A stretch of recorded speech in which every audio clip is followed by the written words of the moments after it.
તો 10 કલાકમાં રાજ્યના 43 તાલુકામાં વરસાદ, નવસારી ચીખલીમાં 4 કલાકમાં 3 ઇંચ વરસાદ, સુરતના પલસાણામાં 4 કલાકમાં 2.5 ઇંચ વરસાદ, ગારિયાધારમાં 2 કલાકમાં 2.5 ઇંચ વરસાદ, ડાંગના આહવા ડોલવણમાં 2 કલાકમાં 2 ઇંચ વરસાદ, ગણદેવી ખેરગામમાં 1.25 ઇંચ વરસાદ, સાગબારા, કામરેજ, કપરાડામાં 1.5 ઇંચ વરસાદ અત્યાર સુધીમાં વરસી ચૂક્યો છે।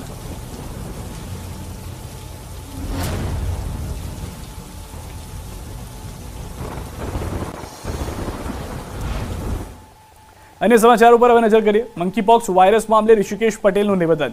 તેઓએ કહ્યું કે આ મામલે કેન્દ્ર સરકારે એડવાઇઝરી જાહેર કરી છે। એરપોર્ટ પર સર્વેલન્સ સહિતની પણ કામગીરી કરવામાં આવી રહી છે। સર્વેલન્સ સહિતના પગલાં લેવાઈ રહ્યા છે।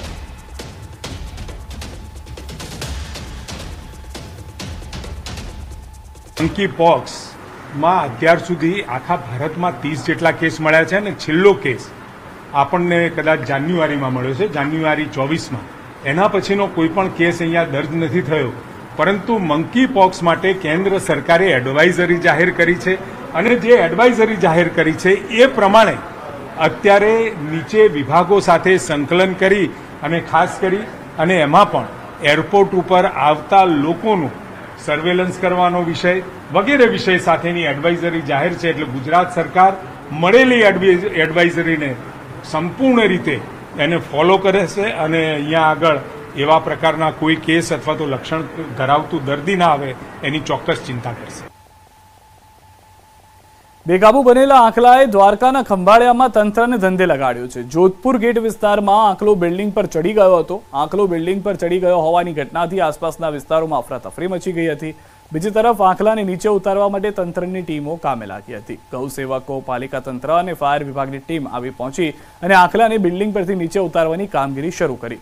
આંકલાનું રેસ્ક્યુ ઓપરેશન શરૂ થતાં બિલ્ડિંગ પર ચડેલા આંકલાએ દોડાદોડી કરી મૂકી।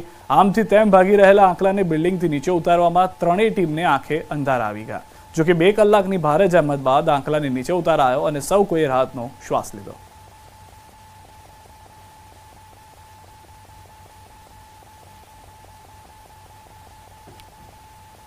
બે કલાકની જહેમત બાદ આ નંદીને નીચે ઉતારવામાં સફળતાપૂર્વક નીચે ઉતારી અને રિલીઝ કરેલ છે।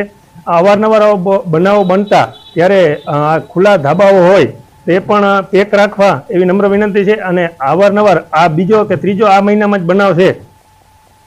ટ્રાફિક રખડતા ઢોર અને રસ્તા પર હાઈકોર્ટમાં સુનાવણી થઈ। સરકારે જે પગલાં અને દંડ કર્યા તેની માહિતી અપાઈ।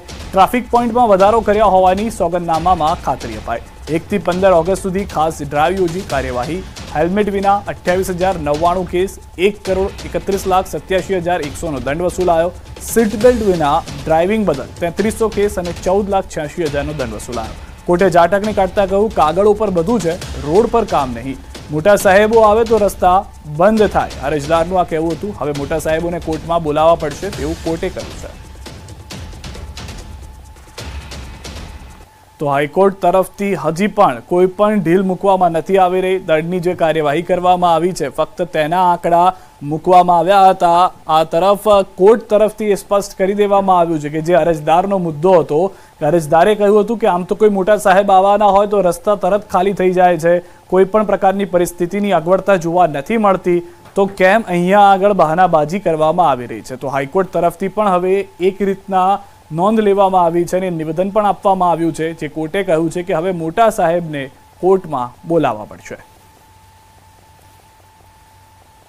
આ તરફ અમરેલીથી સમાચાર। જાફરાબાદના કોસ્ટલ બેલ્ટ વિસ્તારમાં મેઘો મહેરબાન જોવા મળી રહ્યો છે। જાફરાબાદના ગ્રામ્ય વિસ્તારમાં બપોર બાદ વરસાદનું આગમન થયું છે। લોર, ફાચરિયા, પીંછડી, ઘેમાળ, માણસા, એભલવેડ સહિતના ગ્રામ્ય વિસ્તારમાં વરસાદ જોવા મળી રહ્યો છે। મગફળી, કપાસ સહિતના પાકને સારો એવો ફાયદો થશે। વરસાદ ખેંચાતા ખેડૂતો ચિંતિત હતા। વરસાદના આગમન પગલે ખેડૂતોમાં ખુશી વ્યાપી ગઈ છે। તો અમરેલીના પણ અનેક વિસ્તારોમાં સારો એવો વરસાદ જોવા મળી રહ્યો છે। જાફરાબાદના કોસ્ટલ બેલ્ટ વિસ્તારમાં પણ સારો એવો વરસાદ જોવા મળી રહ્યો છે। સાંજથી રાત થતા હજી પણ વરસાદની તીવ્રતા વધતી જોવા મળશે।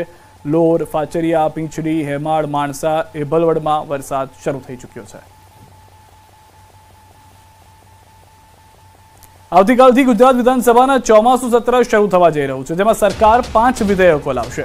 આ 3 દિવસના સત્રમાં સરકાર 5 મહત્વપૂર્ણ વિધેયકો વિધાનસભા ગૃહમાં રજૂ કરવા માટે તૈયાર છે। આ વિધેયકોને છેલ્લા કેબિનેટ બેઠકમાં મંજૂરી આપી દેવામાં આવી છે। અને તે દરમિયાન સંભવિત કાનૂની ફેરફારો પર ચર્ચા થશે। આ 5 વિધેયકોમાં કેટલાક મહત્વના કાયદાકીય સુધારાઓનો સમાવેશ થાય છે।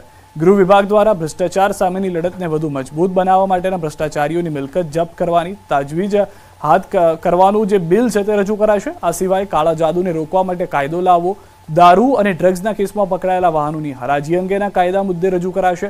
મહેસૂલ વિભાગ પણ બિનખેતી માટેના પુરાવાની માન્યતાની લગતા કાયદાકીય સુધારા સાથે એક વિધેયક રજૂ કરશે। આ ઉપરાંત કેન્દ્ર સરકારે સંસદમાં ફોજદારી ન્યાય સંહિતા વિધેયક ગત વર્ષે પસાર કરાવ્યું હતું। તે અનુસંધાનમાં ગુજરાત સરકાર આ સત્રમાં અનુકૂળ સુધારા સાથે રજૂ કરશે।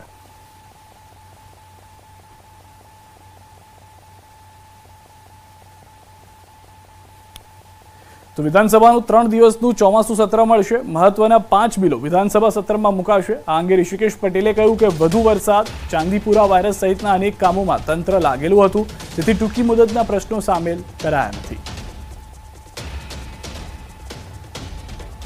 સ્વાભાવિક છે 3 દિવસનું સત્ર અને 3 દિવસના સત્ર દરમિયાન 6 માસમાં એક વખત સત્ર મળવું જોઈએ, નિયમોમાં છે।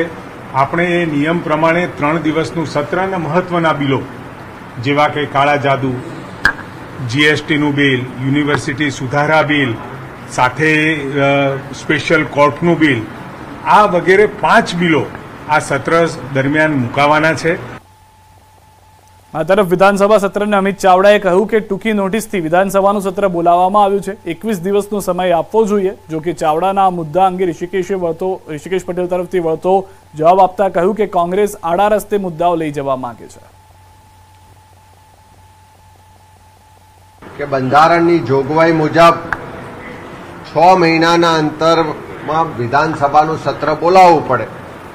એટલે બંધારણની જોગવાઈ મુજબ જ્યારે સત્ર બોલાવવાનું થતું હોય ત્યારે 21 દિવસનો સમયગાળો રાખીને જો સત્ર બોલાવવામાં આવે તો ગુજરાતની પ્રજાના ચૂંટાયેલા પ્રતિનિધિઓ પ્રશ્નોત્તરી સ્વરૂપે ગુજરાતના લોકોના પ્રશ્નોને ઉજાગર કરી શકે। પણ ચર્ચામાંથી ભાગતી આ સરકારે જે તે વખતે પણ અમારી માગણીને ધ્યાનમાં નહીં લીધી ને ટૂંકી નોટિસથી સત્રની જાહેરાત કરી।